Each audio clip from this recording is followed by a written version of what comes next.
sa mga subscriber ko pala dyan na gusto makapag-Facebook gamit ang keypad na to.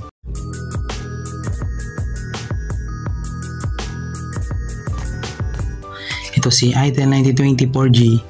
So click nyo lang yung YouTube ninyo. Make sure nyo lang nakapag-login kayo sa YouTube ko. Ay, YouTube ninyo, YouTube account ninyo. Then pumunta kayo dito sa channel ko.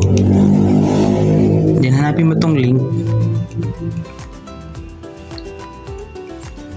Click mo lang yan, itong mga link na to. Hanapin mo yung pang Facebook.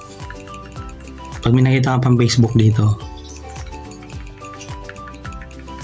ayan, Facebook oh. Then click mo lang yan. Pag na-click mo na yan, mapunta ka na sa YouTube ko. Ay, sa YouTube, sa Facebook ninyo. Yan. So kailangan yung sa mga keypad ng cellphone, kailangan pumunta ba kayo sa YouTube channel ko, then i-click nyo yung account ko sa Facebook para mapunta kayo sa Facebook ninyo. Yan. Okay.